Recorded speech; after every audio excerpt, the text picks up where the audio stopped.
Glória a Deus. Quero convidar você a tomar o seu assento. Fico à vontade aqui, estou na casa do meu irmão mais velho. Você sabe que sempre é uma alegria a gente estar aqui. E eu quero ser breve com você, mas em concordância com aquilo que o Espírito já está falando aqui. Eu quero que você abra a sua Bíblia em João, capítulo 6.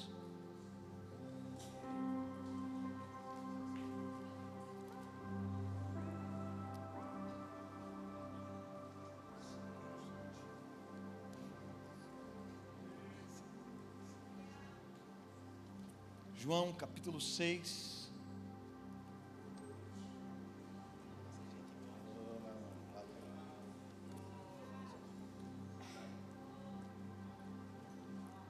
Tem uma querida ali na galeria. Tem. Aqui nessa direção, do lado de um rapaz de boné na primeira fileira. Se você puder ficar em pé.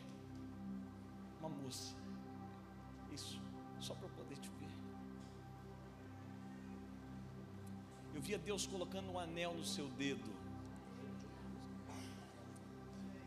E o que eu sentia Deus dizendo a você é que é uma estação onde Ele vai revelar a plenitude da sua identidade. Eu via como se o Senhor te trouxesse a um lugar e Ele começasse a fazer afirmações sobre você. E o que eu sentia Ele dizendo é que a minha voz vai superar outras vozes que passaram pela sua história. Então eu sentia Ele colocando um anel no seu dedo como um símbolo, como uma estação aonde você vai estar segura. O anel é só o lembrete de uma aliança, é só a forma de lembrar. Todas as vezes que eu olho para o anel, eu lembro o dia que a Bruna fez um compromisso comigo. Todas as vezes que eu olho para o anel, eu lembro aquilo que ela falou. Eu lembro que eu sou de alguém, que alguém é meu. Então todas as vezes que eu olho para o anel, eu lembro que eu sou propriedade de alguém, mas tem alguém que é minha propriedade. Eu sinto Deus dizendo a você, é uma estação onde você vai descobrir que você é propriedade dEle e que Ele é a sua propriedade. Então, o que eu sinto é que antes de fazer uma aliança, alguém pode dizer muita coisa, mas uma aliança é a forma de confirmar tudo aquilo que foi dito. Eu sinto uma estação que Deus está fazendo isso. Ele está trazendo confirmação de palavras, Ele está trazendo certeza ao seu coração, Ele está trazendo um novo nível de segurança à sua história. E eu quero declarar você vivendo isso nessa estação. Amém? João capítulo 6, a partir do verso 26. Jesus respondeu: eu lhes digo a verdade, vocês querem estar comigo não porque entenderam os sinais, mas porque lhes dei alimento. Não se preocupe tanto com as coisas que se estragam, como a comida, mas usem as suas energias. Diga comigo: usem suas energias. Mas usem as suas energias buscando o alimento que permanece para a vida eterna, o qual o Filho do Homem pode lhes dar. Pois Deus, o Pai, colocou em mim seu selo de aprovação. Nós também queremos realizar as obras de Deus, disseram eles. O que devemos fazer? Jesus lhes disse: esta é a única obra que Deus quer de vocês, creiam naquele que Ele enviou. Eles responderam: se deseja que creiamos o Senhor, mostre-nos um sinal, o que o Senhor pode fazer. Afinal, nossos antepassados comeram maná no deserto. As escrituras dizem: Moisés lhes deu de comer o pão do céu. Jesus disse: eu lhes digo a verdade, não foi Moisés quem lhes deu o pão no céu, é meu Pai quem dá o verdadeiro pão do céu a vocês. O verdadeiro pão de Deus é aquele que desce do céu e dá vida ao mundo. Verso 34: Senhor, dê-nos desse pão todos os dias, disseram eles. Jesus respondeu: eu sou o pão da vida. Eu sou o pão da vida. Quem vem a mim nunca mais terá fome. Quem crê em mim nunca mais terá sede. Pula lá para o verso 60. Muitos dos seus discípulos disseram: sua mensagem é dura. Quem é capaz de aceitá-la? Jesus, sabendo que seus discípulos reclamavam disso, isso os ofende? Eu estou no mesmo texto, na mesma pregação, eu só pulei para não ler a pregação inteira. Jesus disse então no verso 35: eu sou o pão da vida, quem vem a mim nunca mais terá fome, quem crê em mim nunca mais terá sede. E lá no verso 60, quando ele conclui a pregação, muitos dos seus discípulos disseram: sua mensagem é dura, quem é capaz de aceitá-la? Jesus, sabendo que seus discípulos reclamavam disso, isso os ofende? Diga comigo, ofende. Não, de novo, diga ofende. Gente, pregar depois do Cantarino, o Fred só me coloca nessas. Depois do Hernandes, depois do Cantarino. Aí ele vai pregar a semana na minha igreja depois do Tel Hayashi. É só para dar o troco.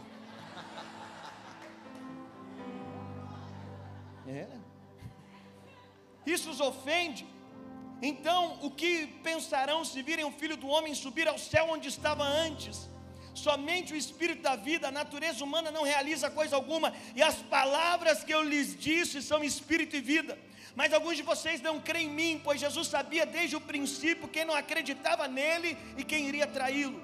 E acrescentou: por isso eu disse que ninguém pode vir a mim, a menos que o Pai o dê a mim. Nesse momento, muitos dos seus discípulos se afastaram dele e o abandonaram. Então Jesus se voltou para os 12 e perguntou: vocês também não vão embora? Simão respondeu: Senhor, para quem iremos? O Senhor tem as palavras da vida eterna. Nós cremos e sabemos que o Senhor é o Santo de Deus. Feche seus olhos por um instante. Pai, obrigado porque a tua palavra é bendita. Obrigado porque ela é vida. Continua glorificando o nome do teu Filho Jesus. Continua erguendo o nome do teu Filho Jesus. Continua nos revelando a beleza de Jesus. É isso que nós desejamos. João capítulo 6, eu quero dar sequência ao que a gente estava ouvindo aqui. João capítulo 6 é a pregação mais trágica da narrativa bíblica. Eu já preguei em muito lugar, cresci na igreja. Talvez tem gente aqui que já frequenta culto há mais tempo que eu nunca vi uma pregação que todo mundo resolveu ir embora.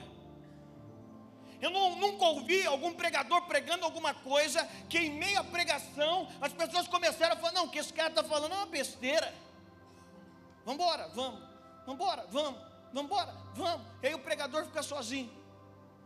Essa é a pregação. João capítulo 6 é uma pregação que confronta algo chamado expectativa.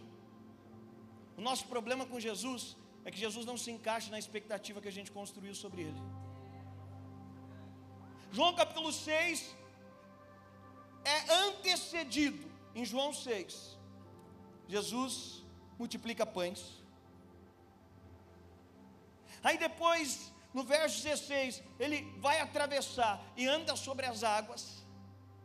Quando ele chega do outro lado, está toda a multidão preparada para ver o culto de Jesus. E eles estão dizendo: vai ter provisão de novo, vai ter milagre outra vez, alguma coisa vai acontecer. Esse cara que lá do outro lado multiplicou pão, que podia ter vindo em cima do barco, resolve atravessar em cima da água. Agora ele vai fazer. Você sabe, nós dimensionamos a caminhada com Jesus por milagre. Não, é o contrário. Quanto mais você conhece a Cristo, mais você descobriu que na suficiência dele já não precisa que ele faça mais nada, porque ele não precisa de provar mais nada para nós. Sabe o que é a suficiência da minha esposa? É que eu sou casado com uma mulher que não precisa de se arrumar todo dia. Eu já vi quem ela é. Ela pode acordar do jeito que for do meu lado.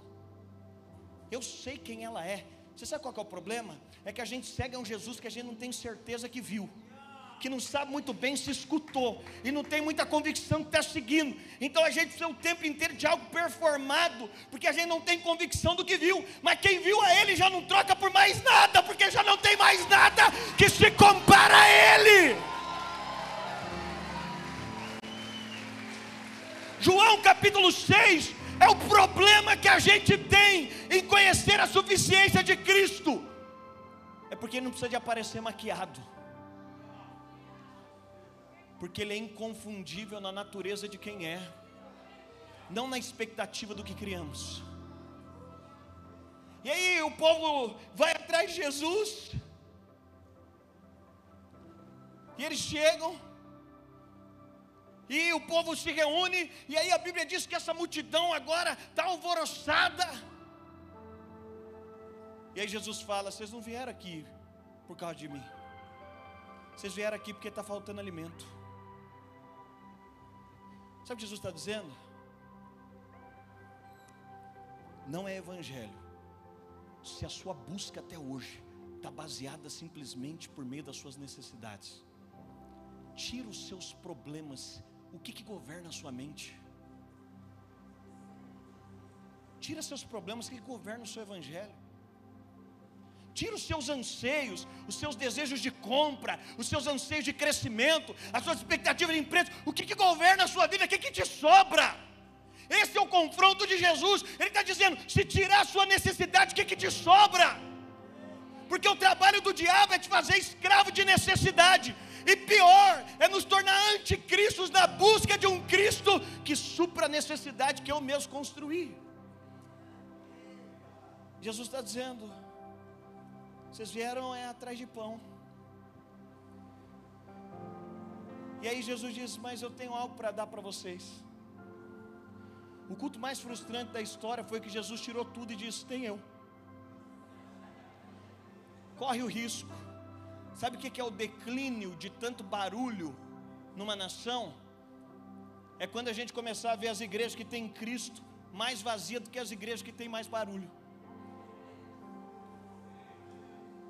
É quando os pastores colocar na balança e falar: rapaz, fazer barulho está valendo mais do que ter Jesus. No culto de Jesus ficou vazio. O culto mais frustrado da história foi o culto que ele disse: vocês vieram atrás de pão, eu não tenho pão para dar, eu sou o pão que vocês precisam. E a gente tem um problema de expectativa. Você sabe, a revelação até Jesus foi progressiva. Deus usou meios, formas. Deus usou tabernáculos, Deus usou símbolos, Deus usou homens, Deus usou profetas. Deus usou, e Deus foi se manifestando. Mas quando chega em Jesus, já não tem mais nada. Depois de Jesus, Deus não tem mais nada para te dar. Porque tudo que você precisa está em Cristo. E sabe qual é o problema? É que a gente passa a vida inteira insistindo que Deus nos deveria dar algo, e o Espírito passa a vida inteira nos lembrando que nós já temos todas as coisas em Cristo.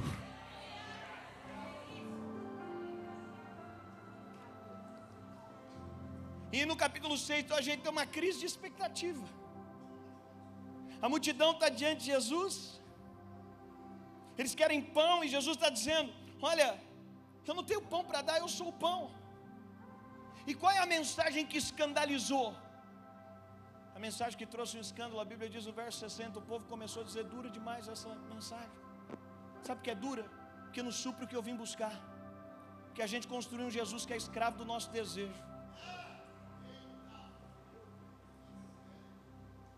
A multidão está dizendo: mas não é isso, essa mensagem é dura, porque não é isso que a gente veio procurar. E sabe qual é o nosso problema? É interessante, eu entrei num Uber esses dias, semana passada. Aí eu estava indo até em casa, estava indo do aeroporto até em casa. Aí fui evangelizando o cara. Aí ele virou para mim e falou assim: pastor, eu sou desviado. Eu falei: é mesmo, cara? Ele falou: é, mas eu tenho um testemunho para contar, porque eu gosto de milagres. Ele falou: pastor, é o seguinte, trabalhavam 7 pessoas comigo numa multinacional. Nós éramos terceirizados, e no final de um ano eles iam promover quem eles queriam. A gente não sabia quem ia ser promovido. E aí, quando eu vi isso, eu resolvi fazer um jejum. O cara desviado fazendo jejum, está melhor que muita gente. Falei: é mesmo? Você fez jejum do quê? Ele: de bebida alcoólica, pastor. Ele fez bem. Ele falou: cortei refrigerante também. Aí ele falou: pastor, e no dia que a gente foram lá as pessoas, foi uma por uma. As 6 que foram antes de mim, eu era o último. As 6 foram dispensadas. E o pessoal passava chorando. Aí ele falou: na hora que entrei eu, pastor, crente não adivinha, mas eu vou te dar a oportunidade de adivinhar o que aconteceu com ele, depois de um ano de jejum, gente. Ele chegou lá, o que aconteceu? A empresa contratou ele. Aí ele falou: pastor, eu gosto demais de milagre. Aí ele virou para trás e falou: e você é pastor, deve ter um monte de milagre, me conta algum milagre aí. Gente, ainda bem que eu estou com um milagre fresco, senão não ia ficar. Falei: rapaz, a gente estava tentando engravidar. Eu tenho uma filha de 11 anos, a gente está tentando engravidar um tempão, quase 3 anos tentando, os médicos disseram que não ia ter jeito. A gente começou até num processo de inseminação, mas no meio do percurso Jesus apareceu. Eu falei para minha esposa: está mais grávida que nunca, 4 meses, e para o milagre ser completo a gente queria um menino, veio um menino. Aí ele falou do milagre, eu falei do milagre. Aí eu voltei para ele e falei, fiquei curioso, perguntei para ele: mas me diz uma coisa, depois que aconteceu esse milagre gigante, pastor, poderoso, pastor, marcante, pastor, visível, não foi assim, você sabe, né? Estou aumentando. Eu falei: você voltou para Jesus? Ele falou: não. Aí você sabe, deixa eu te ensinar uma coisa: milagres não geram fé. É por isso que você pode ficar preso a um milagre e isso não ter produzido fé no seu coração.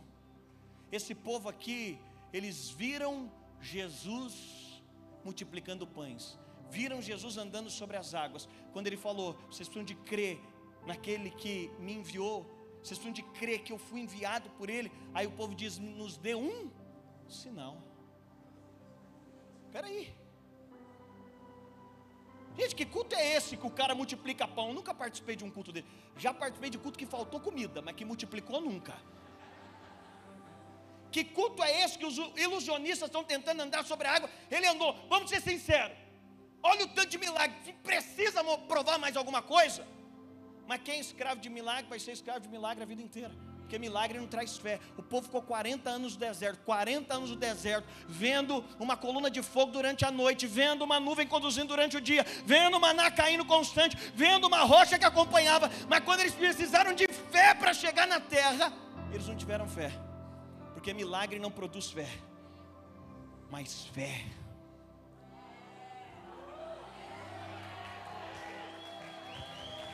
Mas quando você tem fé, é por isso que Deus não trabalha em algo que você vê. E aí Jesus está dizendo para esse povo: não, eu não tenho nada para mostrar, não tem nada para revelar hoje, não tem pão para multiplicar. Você sabe, os desertos da nossa vida são uma oportunidade de você amadurecer na sua caminhada cristã.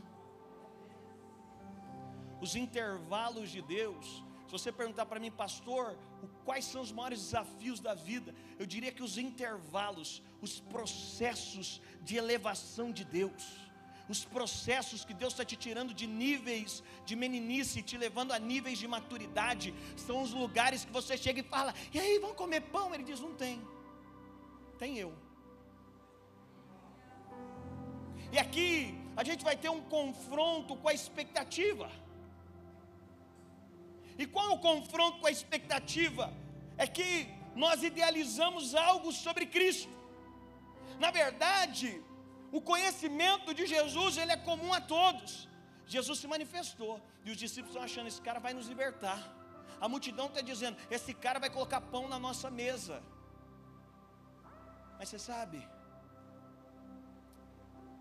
quando a gente se frustra com Jesus que a gente idealizou, a gente conhece o Cristo que a gente precisa. Qual que é o problema dos discípulos? Por que dos 12 discípulos só um estava aos pés da cruz? Porque 11 estavam frustrados. Eles tinham idealizado um Jesus que quebrou a expectativa que eles tinham. Mas ali tinha uma oportunidade de conhecer quem Cristo era. A gente tem um senso de libertação, né, gente? A gente é igual aos discípulos. A gente se tornou escravo a achar que Deus está comandando o universo e olhando para a nossa história e falando: Não. E aí, olhando para esse texto, eu quero ler um outro texto com você para a gente orar, Mateus capítulo 11. Mateus capítulo 11 é essa crise de expectativa que a multidão teve, é a crise de expectativa também que o maior homem nascido de mulher teve. Eu estou no meu plano do Novo Testamento, e aí eu estou lendo Mateus, e você sabe, Jesus é introduzido por João Batista, é um discípulo de Jesus que conhece ele desde a infância. Jesus mesmo disse: esse é o maior homem nascido de mulher. João Batista é aquele cara que estava pregando no deserto, é um cara extraordinário. João é esse cara. Mas é interessante que no capítulo 11, olha o que a Bíblia diz: quando Jesus, no verso 1, terminou de dar essas instruções a seus 12 discípulos, saiu para ensinar e anunciar sua mensagem nas cidades da região. João Batista, que estava na prisão, soube de todas as coisas que Cristo estava fazendo. Onde João estava? Aonde? Na prisão. Ele começa a ouvir de tudo que Jesus está fazendo. Aí a Bíblia diz que por isso, por quê? Por tudo que ele estava ouvindo de Jesus. Ele preso, num momento de dificuldade, preso injustamente, a pedido de Herodias. Ele está preso num lugar injusto, Herodes o prendeu. João ouve tudo que Jesus está fazendo, e por isso enviou seus discípulos para perguntar a Jesus: o Senhor é aquele que haveria de vir, ou devemos esperar outro? Jesus respondeu: voltem a João e contem a ele o que vocês veem e ouvem. Os cegos veem, os aleijados andam, os leprosos são purificados, os surdos ouvem, os mortos são ressuscitados, e as boas novas são anunciadas aos pobres. E disse ainda: felizes são aqueles que não se sentem, diga, ofendidos por minha causa. Lá no capítulo 11, ele vai dizer para os seus discípulos: felizes é aqueles que não se sentem ofendidos. E para João ele vai dizer: felizes é aqueles que não se sentem ofendidos. Por quê? Porque o Evangelho ofende a nossa expectativa. Em algum momento a gente vai ter que descobrir que o mundo não gira em torno da gente. Em algum momento a gente vai ter que descobrir que a nossa vida precisa de romper a mediocridade de caminhar só atrás da necessidade de pão. Em algum momento a gente vai ter que entender que atrás do nosso desejo de vida confortável tem uma vida plena. E João tem uma crise de expectativa com Jesus. E eu estou assistindo The Chosen com a minha filha. Eu achei curioso, porque lá no The Chosen, os discípulos chegam, eles precisam de colocar alguma coisa a mais. E um discípulo de João diz mais ou menos assim: Jesus, João está ouvindo tudo que você está fazendo, e é tão poderoso, ia ser tão incrível se o Senhor libertasse João da cadeia. Em outras palavras, é sua oportunidade de peitar Herodes. O Senhor não é o rei, é a sua oportunidade de tirar João da cadeia e mostrar para todo mundo que tem um rei maior que Herodes. É a sua oportunidade de demonstrar o seu poder, e isso vai correr em todos os lugares. E João faz uma pergunta para Jesus que é sugestiva: és tu o Cristo? Mas peraí, não é esse o João que diz: eis aí o Cordeiro de Deus que tira o pecado do mundo? Não foi esse João que disse: eu não sou digno de desatar-lhe as sandálias? Não foi esse João que disse: eu não posso batizá-lo? Foi esse João que viu Cristo. Foi esse João que lá na barriga da mãe dele já percebeu que Jesus era o Cristo. Mas é esse João que dentro da cadeia vai ter um confronto da expectativa que ele tinha sobre Jesus para a revelação de quem Cristo veio para ser. Porque dentro da cadeia, de alguma forma, João está dizendo: é o Senhor o Cristo? Em outras palavras, é o Senhor que vai me libertar, ou eu tenho que esperar outro? É o Senhor que resolve o meu problema, ou eu tenho que esperar algum outro se manifestar? É o Senhor a solução para que eu preciso, ou eu tenho que esperar de outro lugar? É a multidão dizendo: é o Senhor que vai nos dar pão? Ou eu vou ter que procurar em outro lugar? Eu acho interessante como Jesus lida com as nossas expectativas. A pior coisa na vida é uma relação com expectativa errada. Eu amo conversar com um homem prestes a casar. Tudo expectativa errada. O cara fala: pastor, vou casar. Aí você sabe o que eu estou falando. Vai ser segunda, terça, quarta, 2 vezes na quinta, 3 na sexta, sábado, domingo. Eu não sei porque os homens casados riem alto nessa hora. Aí o cara casa. Aí o que acontece? Expectativa errada. Toda relação com expectativa errada, ela nos leva a um lugar. É interessante porque tem relação que ela foi problemática porque você idealizou uma expectativa que não era real. Aí passa o tempo em maturidade, você olha e fala: uau, sabe qual é o nosso problema com a igreja? Sabe qual que é o problema dos países como a Coreia, que sofreram um avivamento e na próxima geração a igreja esvazia? Porque tinha um monte de gente com a expectativa errada. Aí você chega e fala: vai ser exatamente do jeito que eu idealizei.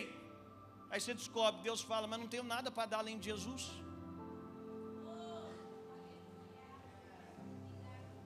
Aí alguém diz: não, mas eu estava procurando alguma coisa a mais. Aí então, aí quando a gente tem uma expectativa errada, a maturidade vai nos levar a um lugar de perceber que, peraí, não, vamos reprogramar, gente. E se a gente parasse de buscar Jesus só escravos das nossas expectativas? E aí João vai ter um confronto dentro da cadeia, que as nossas prisões, elas nos levam a um lugar de clareza. Ele pergunta: você é o Cristo ou a gente tem que esperar outro? A multidão está dizendo: é você que vai nos dar um sinal? É você que é o libertador? Ou a gente pode correr para outra igreja que lá tem alguém? É o seu culto que vai promover a nossa libertação? Ou a gente pode procurar outra pessoa? Porque na verdade você só é uma propaganda enganosa. Porque talvez nos ofereceram um Jesus que prospere, e pode ser que Ele não queira fazer isso do jeito que você idealizou. A gente fala: será que eu devo correr para um lugar que alguém faz isso?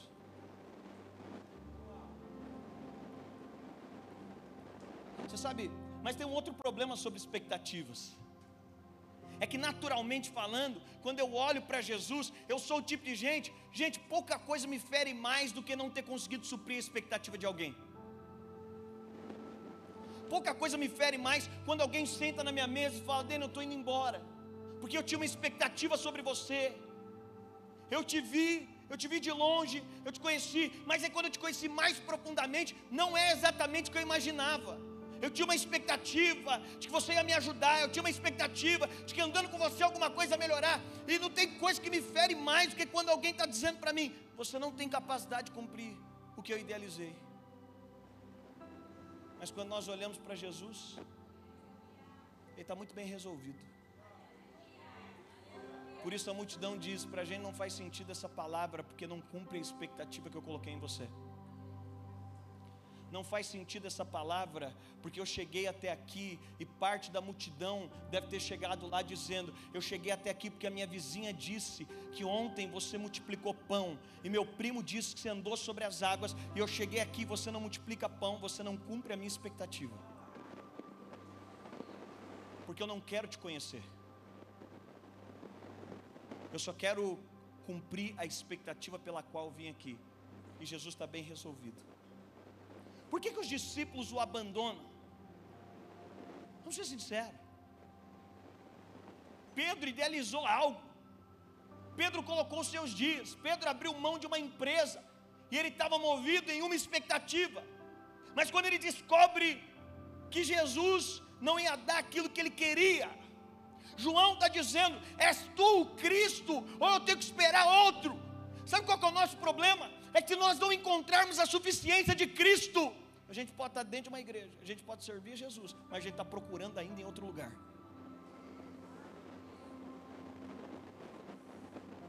Essa é a pregação da nossa geração.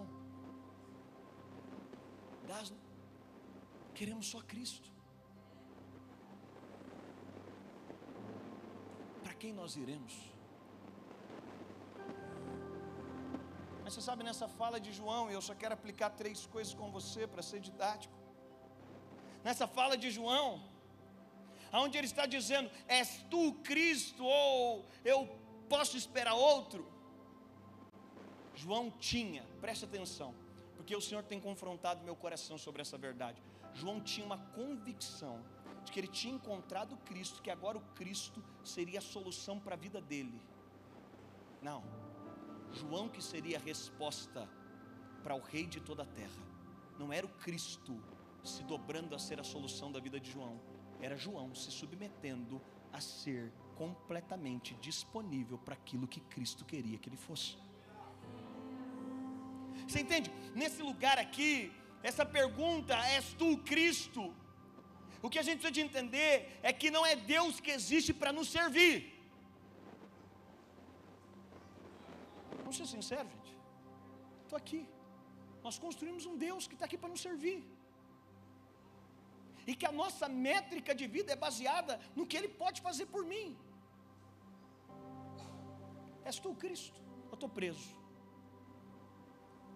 Ele está dizendo que vai definir se eu sou o Cristo, não é se eu te tiro da cadeia ou não. Deus não está em crise de identidade.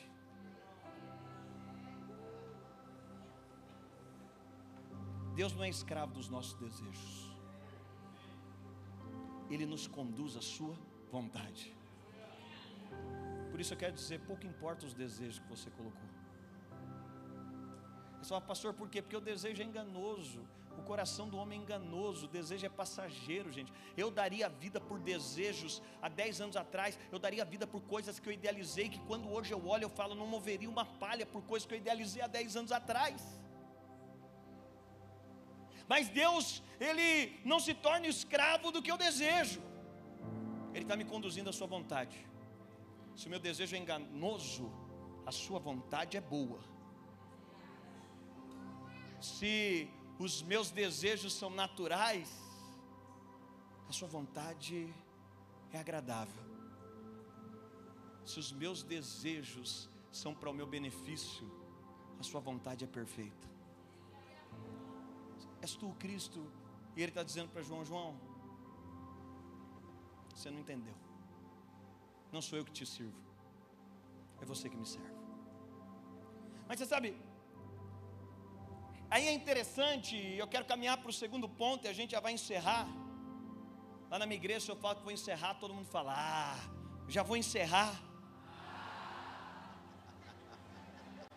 Espontaneidade.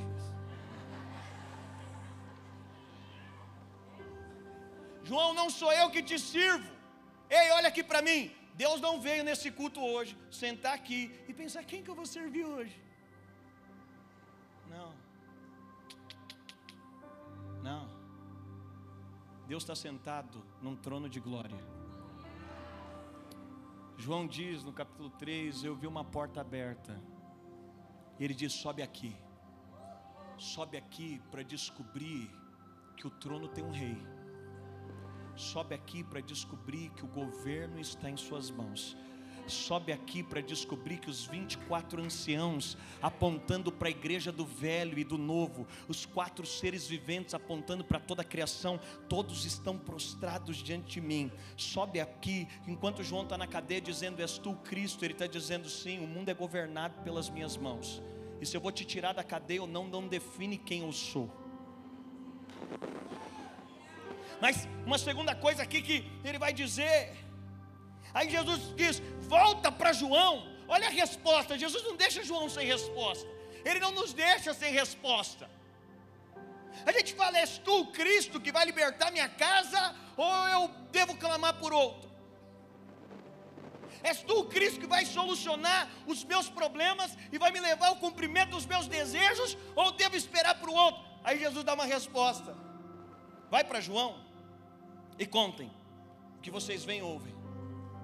Os cegos vêm, os aleijados andam, os leprosos são purificados, os surdos ouvem, os mortos são ressuscitados, e as boas novas são anunciadas aos pobres. Sabe o que Jesus está dizendo em outras palavras?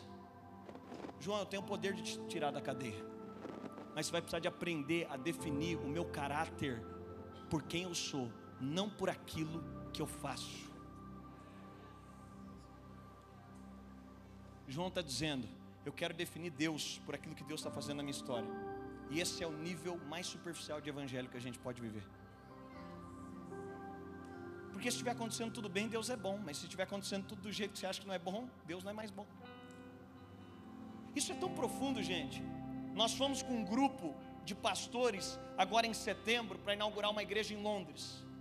Está aqui o Bruno, o evangelista mais ousado que eu conheço. A gente viu ateus entregando a vida para Jesus. O Bruno é um cara muito louco. Está aqui o Bruno, é pastor da Dínamos lá em Recife. O que a gente mais escuta, canta? O que a gente mais ouviu evangelizando pessoas? Se Deus é bom, por que crianças nascem dentro do castelo? Nós ouvimos algumas vezes isso. Por que crianças nascem dentro do castelo e outras estão na África sem poder comer? Sabe por quê? Porque o Deus que nós construímos a nossa própria imagem, Ele precisa caber no nosso intelecto. João está dizendo, se tu és o Cristo, por que eu estou preso? E Jesus está dizendo, os surdos ouvem, os cegos veem, aos pobres é anunciado o reino de Deus, mas eu não vou te tirar da cadeia. Sabe o que ele está falando? João, você vai precisar aprender que o meu caráter não é definido pela estação que você está vivendo. O meu caráter é definido por quem eu sou. Sabe qual é a grande questão? É que nós temos parte da igreja que pode contemplar Cristo, e parte está olhando e dizendo, esse cara pode contemplar Cristo assim porque tudo está bem. Não, o cara pode contemplar Cristo, o canto acabou de dar o testemunho. Você pode estar no meio de um processo terapêutico, você pode estar no momento de dificuldade emocional, você pode estar no momento de escassez financeira e continuar dizendo, Ele é o Cristo de Deus, e não há nada que se compare a quem Ele é. E essa é a loucura da suficiência de Cristo, porque eu não baseio Ele por aquilo que eu vejo hoje, eu não baseio Ele por aquilo que tem na minha conta bancária. Eu vi Ele assentado no alto e sublime trono, e as orlas das suas vestes cobriam o templo.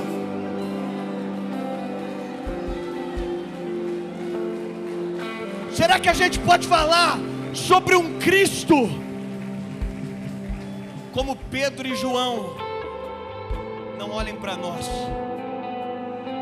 Não olhem para nós, não olha para o que tem de bom em mim, nem o que tem de mal. Lá em casa eu falo para minha filha de 11 anos, não olha para o papai. Só deixa ele ser um reflexo do que Cristo é. Sabe por quê? Porque Jesus está dizendo para João, João, eu tenho poder para fazer, mas e se eu não fizer? Eu continuo sendo Deus. E se não acontecer? E se a sua expectativa se frustrar? Aí eu sei que nessa hora você fala assim para mim, não pastor, mas então a vida com Deus vai ser muito chata. A vida com Deus, não, eu estou te falando de uma vida plena. Quem não precisa de mais nada para ser feliz é o povo mais feliz que tem. Sabe quem são as pessoas mais felizes? As que não precisam de nada para ser feliz. O carro que você pôr ela está resolvida. A casa que ela morar, está tudo certo. Para onde você levar, está tudo bacana. A roupa que ela vestir, está tudo certo. Sabe o que o Evangelho nos dá? A independência de depender de qualquer coisa externa para estar na plenitude de vida. É por isso que para um crente é tão feliz estar no hospital quanto estar no dia de festa. Para um crente, ele está em tanta plenitude interior no dia que deu tudo certo, como no dia que deu tudo errado, no dia que todo mundo aplaudiu ou no dia que todo mundo rejeitou. É por isso que o apóstolo Paulo disse, eu aprendi a ter em abundância, mas aprendi na escassez. Eu aprendi quando me aplaudem, mas também quando me perseguem, porque eu posso todas as coisas naquele que me fortalece. Sabe o que Paulo está dizendo? Eu descobri uma suficiência que não depende mais do Cronos, ela se move no Kairos. Sabe o que isso significa? É que a suficiência de Cristo e a sua beleza não depende do que você vive hoje, não depende do que vai acontecer amanhã, não tem nada a ver com o que aconteceu ontem na sua história, tem tudo a ver com o Kairos. Ele é perfeito em todo tempo, e de eternidade a eternidade nunca se viu, jamais se ouviu, jamais se contemplou um Deus igual a ti. Não há.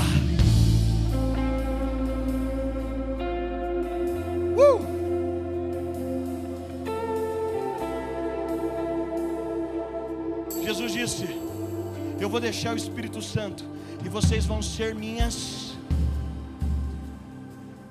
testemunha do que, irmão? Se o Uber vira para trás, eu não tenho o milagre da minha esposa grávida para contar, eu ia ficar calado? Se o Uber vira para trás e eu não tenho o milagre da minha esposa para contar, Deus não é bom? Se o Uber vira para trás e se fosse mais 1 ano ou 10 esperando uma criança, mudou o caráter de Deus? O Espírito não me faz testemunha simplesmente do milagre que eu estou vivendo, ele me faz testemunha do maior milagre que já existiu. Eu não estava lá na cruz, nem você. Há 2000 anos atrás eu não estava lá plantado, mas eu sei de uma coisa: o Espírito Santo estava lá. Ele viu a obra perfeita da cruz, e mais que isso, ele viu que a morte não pôde vencer. 3 dias ele foi aos lugares profundos da terra, mas ele trouxe cativo o cativeiro. O Espírito nos fez testemunha de quê?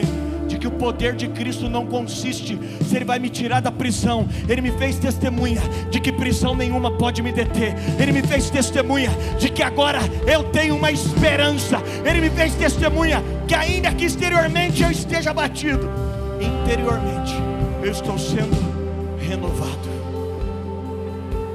Sabe o que o Espírito nos fez testemunha?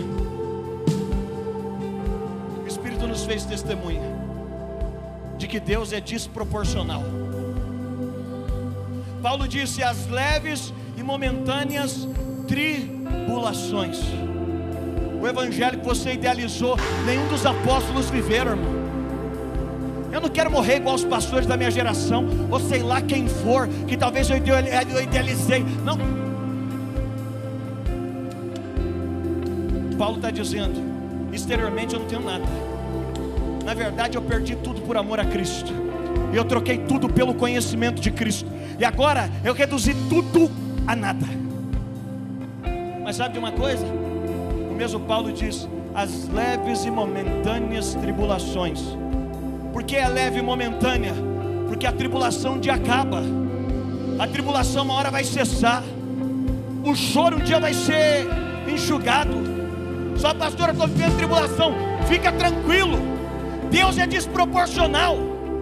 Pastor, eu vivo com a dor da perda de um filho. Talvez você vai viver 50, 60, 70 anos, e eu sei que é dolorido.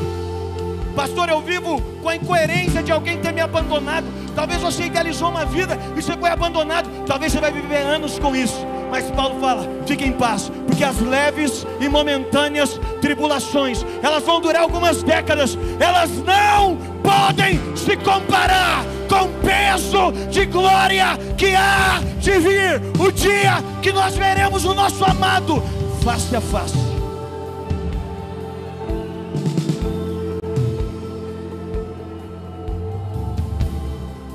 Eu não sei porquê, mas todos os discípulos tiveram uma crise de expectativa.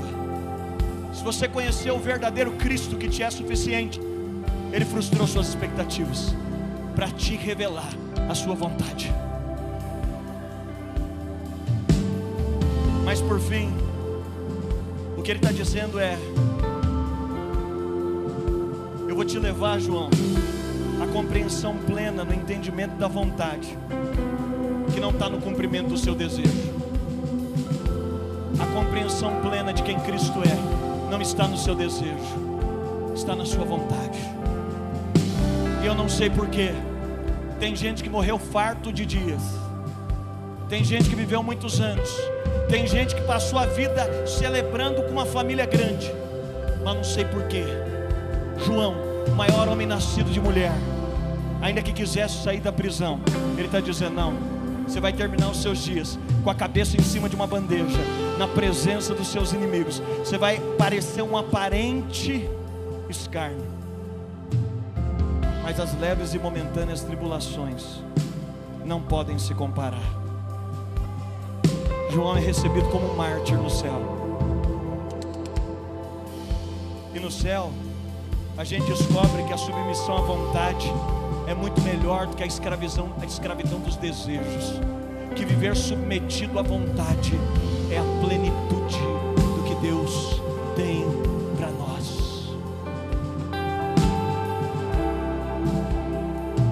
Eu quero encerrar agora de verdade, porque pastor, para encerrar tem que falar 3 vezes para encerrar. Mateus capítulo 17. Os discípulos têm uma experiência. É o monte da transfiguração. É o momento final do ministério de Jesus. Pedro, Tiago e João sobem com Jesus. E o sonho de qualquer judeu era encontrar os maiores profetas, Moisés e Elias. A Bíblia diz que uma nuvem de glória se manifesta. Cristo transfigurado. Moisés e Elias aparecem em Mateus capítulo 17. Os discípulos estão falando, encontrando tudo que a gente queria. Mas na hora que eles ficaram abismados com aquilo, a Bíblia diz que sumiu. E Pedro, aliás, Pedro fala, eu tenho uma ideia. Vamos construir 3 tendas. A sua crise, o nosso problema, não é que nós invalidamos Jesus. O nosso problema é que a gente aprendeu a colocar tendas no mesmo lugar que Jesus está. O nosso problema não é que a gente rejeita Jesus. O nosso problema é que você colocou o seu casamento no mesmo nível de satisfação que Jesus pode te dar. Ele falou, vamos construir 3 tendas, porque isso aqui está maravilhoso. Ele tinha uma expectativa de morar na nuvem, de estar E aí uma voz interrompe Pedro e fala, Pedro, não é boa essa ideia não. O próprio Deus disse, esse é meu filho amado, a ele ouvir. Sabe o que Deus está dizendo? Tira Moisés e Elias, eles estão abaixo. Sabe o que Jesus está dizendo para o povo? Eles dizem, dura essa mensagem. Para poder receber de mim, vocês vão ter que renunciar a todo o resto. Deixa eu dizer, quando eu falo contra carro, eu não estou falando de problema de carro não, eu gosto de andar de carro bom também. Eu só estou dizendo para você o seguinte, o carro tem que ficar baixo. Quando a gente fala de terapia, não é desconsiderando terapia, psicólogo, se você precisar você tem que procurar. Mas você só precisa de entender que é o seguinte, lá nenhum psicólogo pode dizer para você, vinde a mim. Se você está cansado e oprimido, eu te aliviarei. Não, ninguém vai dizer isso para você. A gente não menospreza pastor não, mas pode dizer para você, pastor não tem poder de falar, se você crê em mim, você nunca mais vai ter sede. Não tem, pastor nenhum tem esse poder de fazer com você, mas só ele tem. Então o que a gente faz é, Moisés e Elias são bacanas, mas nós queremos o Cristo. Moisés e Elias têm seu lugar, mas nós queremos algo que é maior. Deixa eu dizer, por que se contentar com Moisés e Elias se ele nos revela Cristo? Por que parar em algum lugar se ele está dizendo, eu quero revelar Cristo? Se você pode, só estenda as suas mãos onde você está.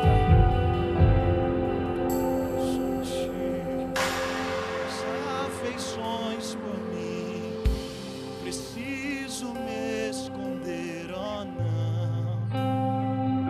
não preciso mais temer.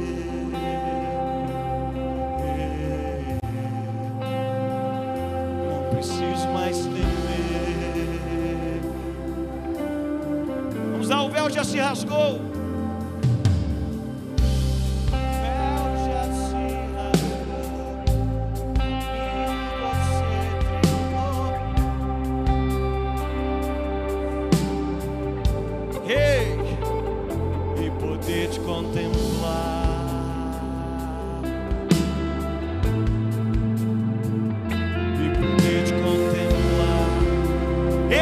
Cristo, vai e volte a João e diga, quando eu te vejo,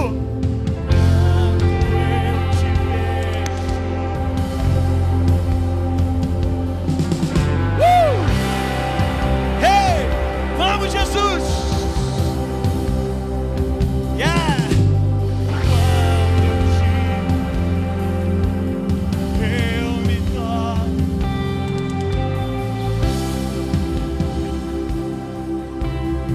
Quando eu te vejo, vamos lá, erga a sua voz.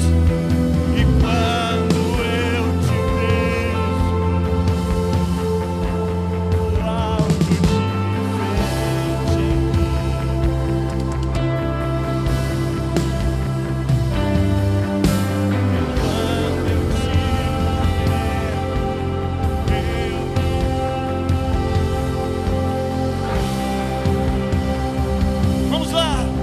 Feche seus olhos desejando Cristo. Diga: eu só quero.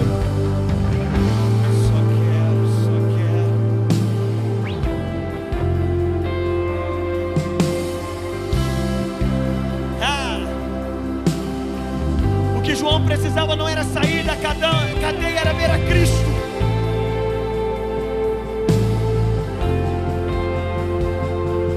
Ver você, só quero. Você pode erguer suas mãos, declare isso: eu só quero ver você, não mais Moisés ou Elias. Só quero ver você.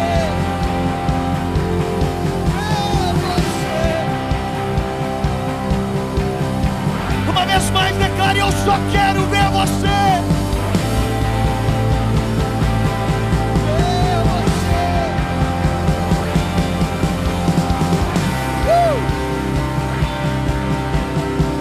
O que é que os anjos veem? O que é que os anjos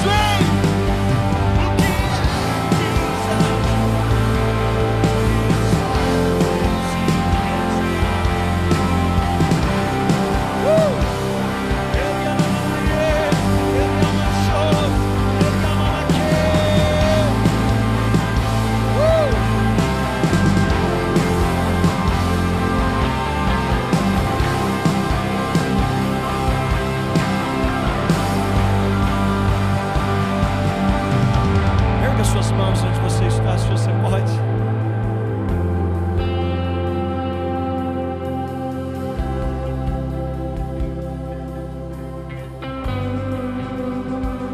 Eu não sei se você percebeu, mas essa não é a noite que tem pão multiplicado, tem Cristo revelado.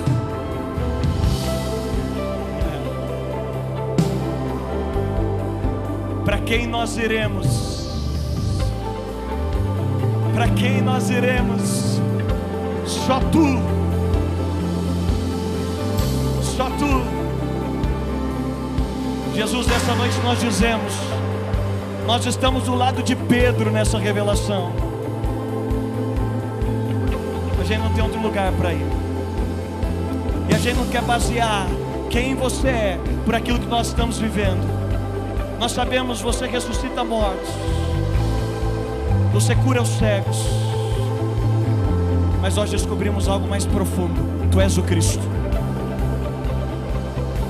Nem todos os homens que experimentaram milagres viram Cristo, mas nós vimos a Cristo. Isso nos é suficiente. Nós vimos a Cristo e nós estamos fascinados por quem você é. Nós vimos a Cristo e este é o desejo dos nossos dias. Por isso eu oro: conforma as nossas expectativas à tua vontade. Submete os nossos desejos à tua vontade. Nós submetemos a nossa vida. Nós submetemos a nossa vida. Vamos lá, será que você pode erguer as suas mãos e por um instante confessar com o seu coração de que Ele é o Cristo de Deus? Será que com as suas mãos erguidas você pode confessar que Ele é o Cristo de Deus? Será que com as suas mãos erguidas você pode confessar a natureza de quem Ele é? Será que com as suas mãos erguidas você pode confessar a beleza de quem Ele é? A suficiência de quem Ele é? A revelação de quem Ele é? Os céus dos céus não podem te conter. Os céus e a terra se prostram, a criação se prostra, os homens e os anjos. Então, com as nossas mãos erguidas, nós nos unimos ao coro celestial. Com as nossas mãos erguidas, nós confessamos com os nossos corações: nada pode nos parar. Com as nossas mãos erguidas, nós confessamos, ainda que nas mãos de Herodes, com as mãos erguidas, ainda que dentro de uma cadeia, tu és maior, tu estás acima de todos, e a tua beleza é inconfundível. E nós rendemos o nosso coração e nos conformamos plenamente à tua vontade, que é boa, perfeita e agradável.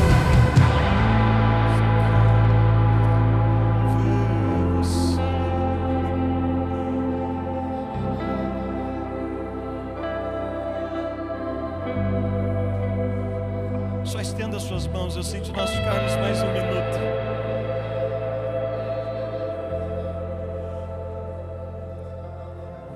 Por mais um minuto, se você pode, feche seus olhos. Imerso nessa doce presença. Adoração não é programada. Adoração não é Deus tentando arrancar o que temos. É perplexos entregando tudo que somos.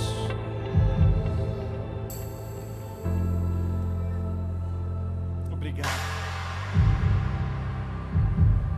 Ensina-nos a viver a Tua vontade. Ensina-nos a nos deleitar na Tua presença. Ensina-nos a não fazer disso só um culto.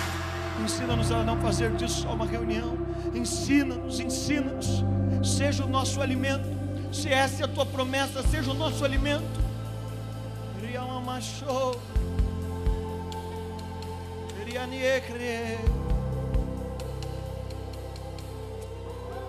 Sabe, eu estou tendo uma visão.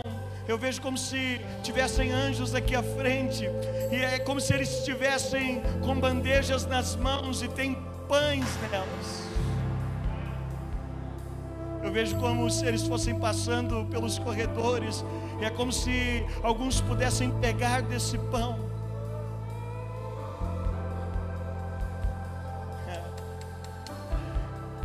Ele diz para o povo: eu sou o maná que caiu.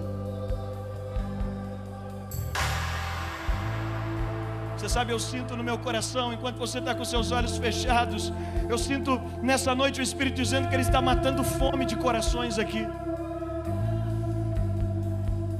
Eu não sei do que você tem fome, mas eu sei que Ele pode matar a sua fome. Eu sinto duas palavras, tinha duas características no maná, no pão que estava no propiciatório, e a primeira é que um bocado pequeno de pão podia suprir um sacerdote por um dia inteiro.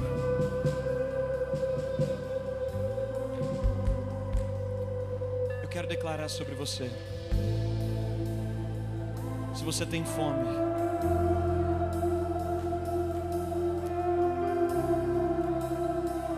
eu quero declarar: Ele é o maná. Ele é o pão vivo que desceu do céu. Sacia os famintos aqui nessa noite, Jesus. Talvez você veio com fome nessa noite de ser amado, seja saciado. Talvez você veio com fome de poder, de sucesso. Talvez você veio com fome de suprimento das suas necessidades. Ele está dizendo: eu tenho algo maior para te dar. Esse pão sacia a fome.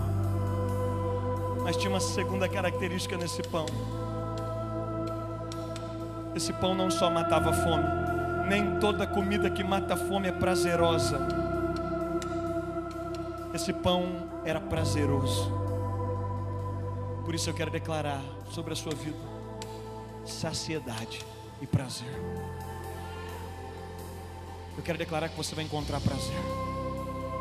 Um lugar de prazer. Um lugar de prazer. Eu quero declarar, se você perdeu o prazer da sua vida, eu quero declarar que você está sendo alimentado de uma comida que te supre, mas te traz prazer. Se talvez você perdeu a alegria, Ele está te dando um prazer. Se talvez você perdeu o entusiasmo, Ele é o seu prazer. Nós te louvamos, Jesus.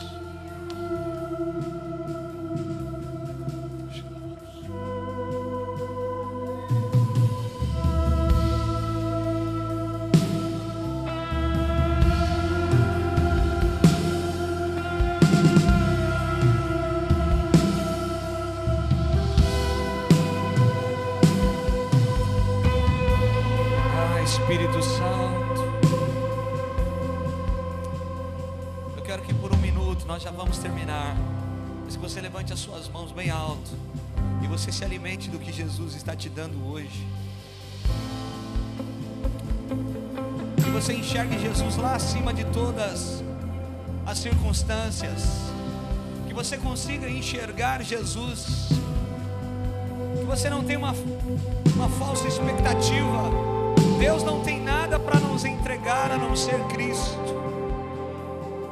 A cruz é rude, a cruz não tem adereço, a cruz não é colorida. Rude cruz erigiu.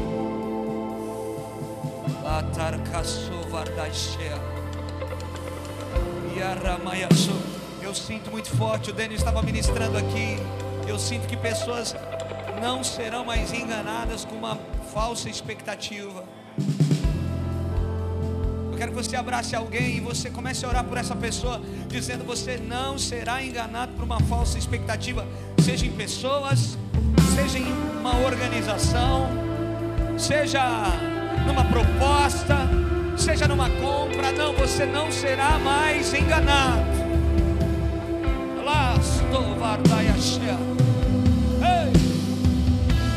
Você não será mais enganado.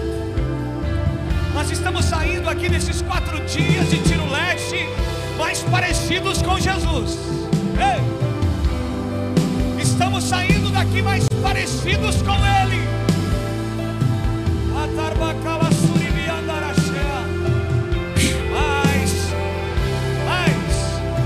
Mais Espírito Santo, mais.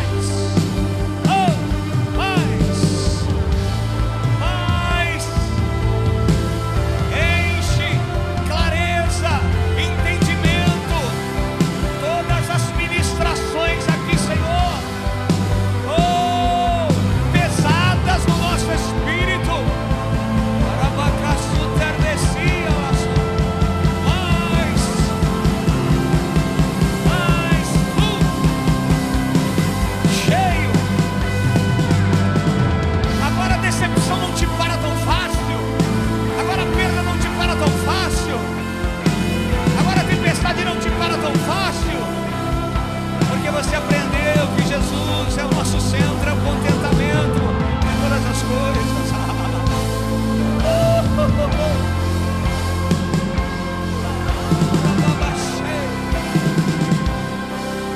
Eu só quero, Senhor, eu só quero. Aleluia. Só quero ver você. Só quero ver você. Só quero.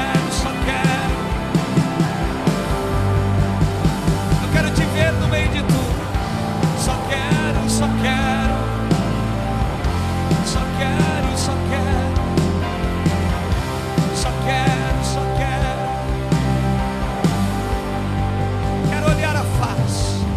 Quero olhar a face do meu Criador. Quero olhar daquele que primeiro me amou. Adore ao Senhor.